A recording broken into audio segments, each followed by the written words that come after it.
Hello दोस्तों, नमस्कार, good morning. मेरा नाम देवेंद्र है। टारगेट पीसीएस ओनली में आपका स्वागत है। देखो, इस वीडियो में जो है हम बात करेंगे अनुप्रस्थ तरंगों के बारे में और अनुदैर्ध्य तरंगों के बारे में। ऐसी कौन कौन सी तरंगें तो अनुप्रस्थ तरंगों की श्रेणी में आती हैं और ऐसी कौन कौन सी तरंगें जो अनुदैर्ध्य तरंगों की श्रेणी में आती है। ये वीडियो आरओ एग्जाम के साथ साथ जो है पीसीएस एग्जाम के लिए मोस्ट इंपॉर्टेंट है। यहाँ से सीधे क्वेश्चन आते हैं और पीसीएस में जो है यूपी का पीसीएस मान लो, बिहार का पीसीएस, बिहार बीपीएससी 71, हरियाणा का मान लो, ठीक है ना। इसके साथ हम बात करें अगर अदर स्टेट, कुछ भी कोई भी स्टेट है वहाँ से क्वेश्चन बनते हैं, ठीक है। तो ये सभी एग्जाम के लिए इंपॉर्टेंट है। अनुप्रस्थ तरंगों की बात करें, अनुप्रस्थ तरंगों के उदाहरण, ठीक है ना, और फिर बात करेंगे अनुदैर्ध्य तरंगों के उदाहरण, ठीक है। तो प्रकाश तरंगे पहले पढ़ लेते हैं, फिर हम जो ट्रिक बनाने की कोशिश करेंगे। अनुप्रस्थ तरंगों की बात करें, ठीक है, प्रकाश तरंगे, भूकंपी तरंगे, ठीक है, डोरी युक्त जो यंत्रों में उत्पन्न तरंगे होती है, जैसे सितार है, गिटार है और बीड़ा है, जिनमें जो धागा लगे होते हैं उनके द्वारा जो है तरंगे उत्पन्न होती है, ठीक है। और स्थिर जल में पत्थर फेंकने पर उत्पन्न तरंगे, ठीक, वो सारी की सारी अनुप्रस्थ तरंगे होती है, ठीक।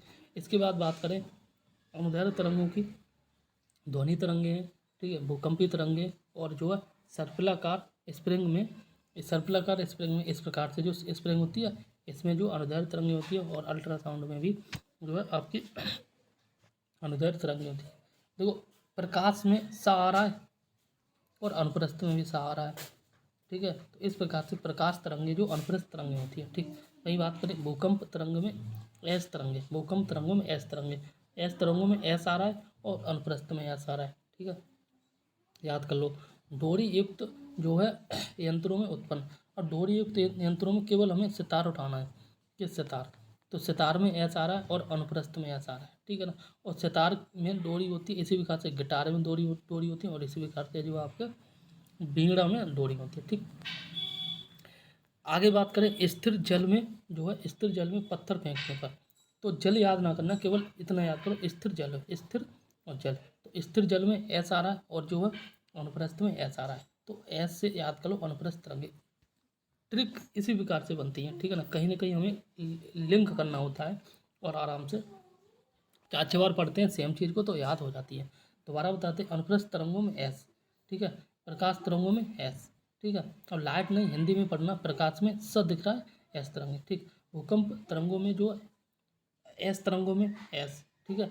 डोरी में, ठीक है, तरंगों डोरी युक्त जो यंत्र होते हैं जैसे सितार, सितार में एस, और स्थिर जल में एस।